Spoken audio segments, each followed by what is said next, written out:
All right, so today we are talking about the Intrepid English Academy. Just to explain to anyone who hasn't actually seen the Intrepid English Academy before, we have a wonderful community of English learners and English teachers. Within that community, we have many different courses to help English learners. And each month of the year, we normally feature one of those courses just to show people what they can see in the academy. And last year in September, we featured the job interviews course, and it was so popular. The students found it so helpful that this year we are featuring the job interviews preparation course for 2 months, September and October. This is the crucial time. This is the time when people are thinking of a fresh start or employers are thinking of recruiting. So this is the time that's really important, this point of the year. Exactly. Yes. People have come back from their summer holidays. They're, going back to their job that they don't really like, or they're feeling like they need a change. And they come into September and they're motivated to make a change. They want to have their dream job in 2026. And it takes a little bit of time, doesn't it? Especially for English learners to prepare, to learn the language, to practice, to then polish their CV and cover letter for each different type of job they're going for, and then start applying. And of course, practice all the way through. So that's why this is the right time of year to be doing that. And it's not necessarily, I think, for a lot of English learners, it's not necessarily, well, it's difficult to know, is it the English that they're worried about, their English that they're worried about, or is it the questions they're worried about? Because let's be honest, job interviews are already stressful enough in our own languages, let alone speaking in another language. So it's a very stressful experience, I think, for many students. What I'm actually doing now with our current students is going through the job interview course and working on questions and helping them answer those classic questions like, tell me about yourself, without babbling too much, giving a concise answer. Because when you practice, the more you practice to those typical job interview questions, the more confident you feel. And it's so interesting because we've actually just had one of our students land his dream job, something that he's been aiming for years. So we are currently helping our students now, but obviously we want to help more people in 2026 get those dream jobs. Exactly. Wonderful. Yeah, we've seen some really, really great success from our students, and they are saying to us, all people should have access to this. And we say, yeah, absolutely, absolutely. So that's the inspiration behind today's video, so that we can try to reach more people who want to apply for jobs. They might even have a job in mind that they really want to apply for, but it just seems so far away from them, from where they are right now. And we really just want to explain to them that all it takes is you being really clear on what you want. Talking to us will help you to set goals that we can then break down into easily achievable, realistic milestones. And then we hold your hand all the way through it, step by step, until you get to the point where you're applying for that job. You've got the interview booked in. We'll help you prepare for that, and then celebrate with you afterwards. A lot of students are thinking, I just don't know where to start. So let me explain to you the various things that go into helping you to prepare for job interviews in English, if English is your second language. Our top 5 tips to succeed in interviews are: prepare your answers ahead of time. But it's really important not to sound like a parrot and memorize it word for word, because the interviewer knows and can tell. So best advice I can give is to make bullet points so you keep your answer clear and to the point, but it's also sounding natural, which is very important. And to memorize fixed phrases, those very, very short sentences, maybe 5-6 words, but no more than that, right? So that to get you started, because starting the answer is always the hardest part, isn't it? Also, we're going to talk a little bit about the structure for those longer answers as well today. And if you've got the structure and a few key phrases in your mind, it doesn't feel so scary at all. Rule number 1, prepare your answers ahead of time. Practice the pronunciation of any difficult words as well. Yeah, words, not just difficult words, but key words, like responsibilities, weaknesses, strengths. that's a difficult word for many learners to say, strengths. And so you want to say it with the correct sounds, because you don't want the interviewer to say, thinking, well, what is that word that they're saying? You want to practice those key words that you are going to use again and again and again. And also, when you're practicing with a teacher, if there's a word you really can't say, there's no point in trying to force yourself to say that word. If it's particularly difficult, then we'll find alternatives, synonyms that you can use, and that you could drill and repeat those fixed phrases with the words that you've chosen so that you feel really confident on the day. Okay, so rule number 2 would be focus on showing how you solve problems. This is particularly important when you're dealing with behavioural questions, and we'll talk about those in a moment. Don't just talk about your responsibilities. If you're talking about your ability to solve problems, that shows that you can add value to that department, to that company going forward. If you can show that you're going to add value, you're willing and ready and excited about contributing to their success, then that will really put you apart from all the other candidates as well. Absolutely. And that you need to show with real examples, which again, we'll talk about how they can get those in answers. But the interviewer wants to hear the real examples, how they solve problems. They don't want to just hear what the interviewee thinks the interviewer wants to hear. That's pointless. And then our tip number 3, which we slightly mentioned before, but it's super important, is be concise and clear. It's not about the accent. It's not about talking too fast or too slowly. The important thing is to concentrate on being clear and concise, because after all, you could be using perfect grammar, but if your interviewer can't understand you, not helpful. So if you are struggling for your words, take a moment, take a breath. So much better to take the time, have a little pause, think about your answer rather than going, well, like, I don't know. Yeah. Not a good answer. You need to be clear and concise. Yeah. And if you need a second to think, like you said, take a break. There's body language you can use to show I've understood you. You can lean in a little bit, smile a little bit, nod your head, just a little, not too much, but just show, yeah, I've understood, and say something like, that's a really good question. I would have to say, or let me have a think about that. Or just one example.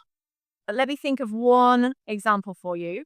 You're repeating what they're saying a little bit. You are showing you've understood. Your body language says, yeah, I want to formulate a really good answer here. Okay. That's so much better than rushing into it and trying to speak too quickly and then not giving exactly the answer. And if you watch people online, the best speakers, they're not rushing. They're not rushing. They're confident. They know the value of a pause. They show that they are captivating the audience there. Speed does not equal confidence. So taking a It does not equal fluency. They won't suddenly think your English is incredible if you're suddenly speaking really fast and they can't understand you. Exactly.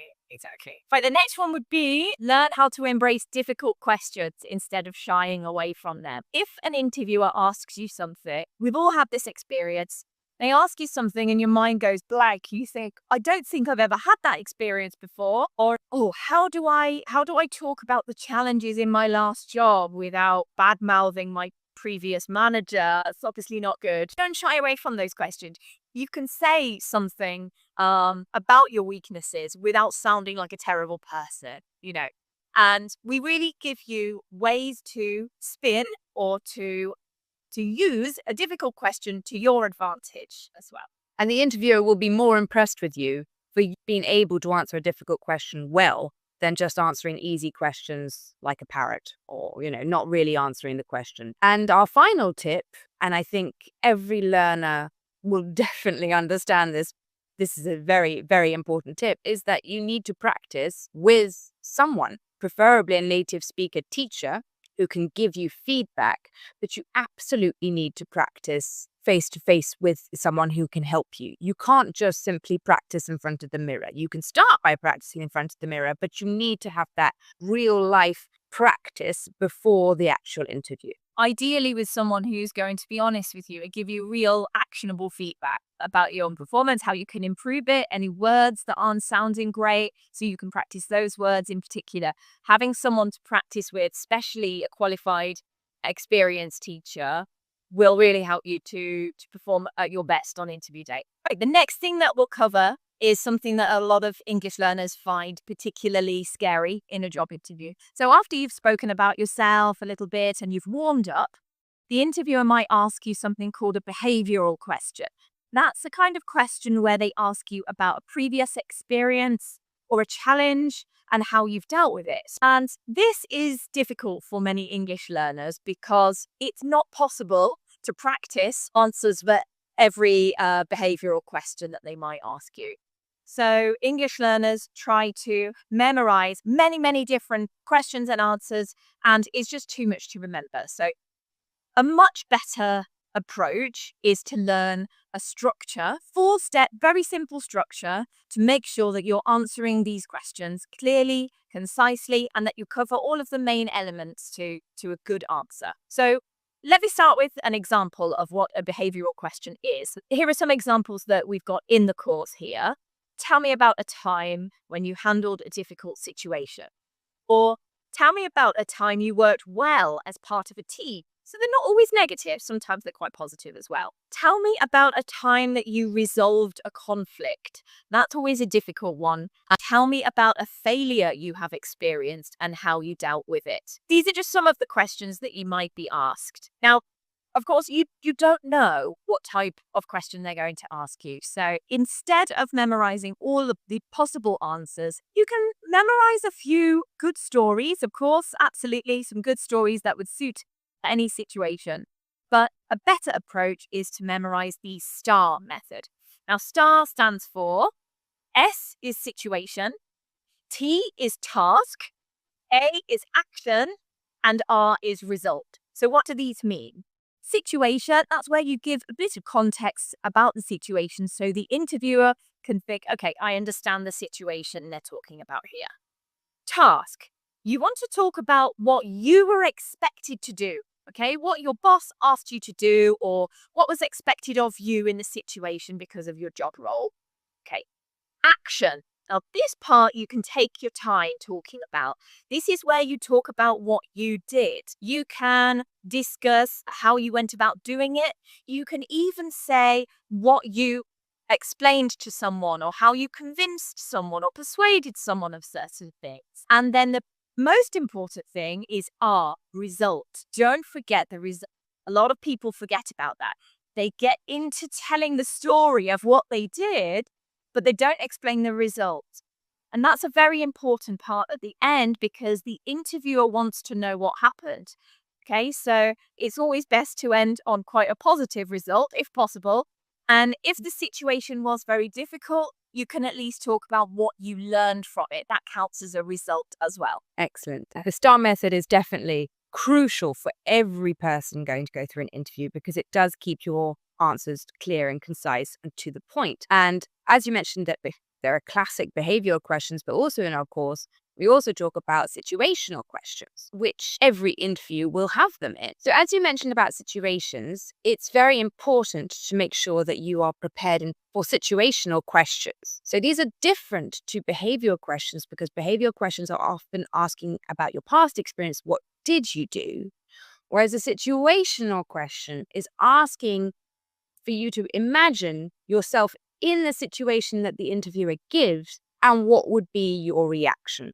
Two classic examples of these situational questions would be, what would you do if your boss were micromanaging you? Or if you had a difficult coworker who wasn't listening to you, what would you do? So the interviewer wants to hear how you would react in those situations. So an important grammar point to practice before answering these questions in an interview is, of course, the second conditional, which is what we use when we are imagining ourselves in a situation in the future, whether it's, the second conditional has a small possibility of happening, but it could happen because it's the future.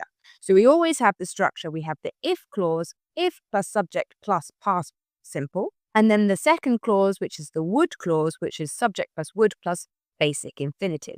Or it can be switched over. But what's very important is you never have if and would together. They do not go together. And so that has to be really clear in your head when you are giving answers to situational questions. top 5 tips for interviews. And of course, we have a lot more tips in our actual job interview preparation course, which is exclusive to the Intrepid English Academy members. I say exclusive because obviously all our members have access to it, but that doesn't mean that you, the English learner, can't access our job interview course. All you need to do is book a £1 trial lesson with us and set your own goals in English with me or Lorraine. You can book a membership and then you can have access to the Intrepid English job interview preparation course and all the other courses we have in the academy that can help you once you land that dream job. And you have to give meetings, you have to give presentations, you have to do all those tasks in English. We have courses to help you in that too.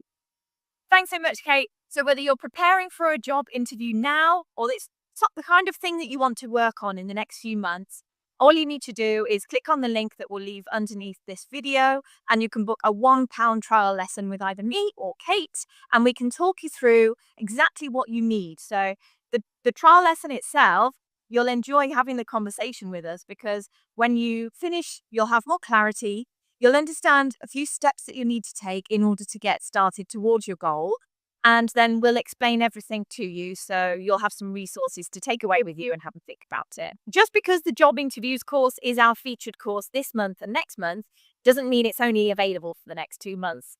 You can access it all year round, just like all of the 30 courses that you have in the Intrepid English Academy. So book your trial lesson today and let Kate or I talk you through exactly what you need in order to walk into your dream job in January 2026. So that's all from us, and we wish you a wonderful rest of the week, and we hope to see you soon in a trial lesson.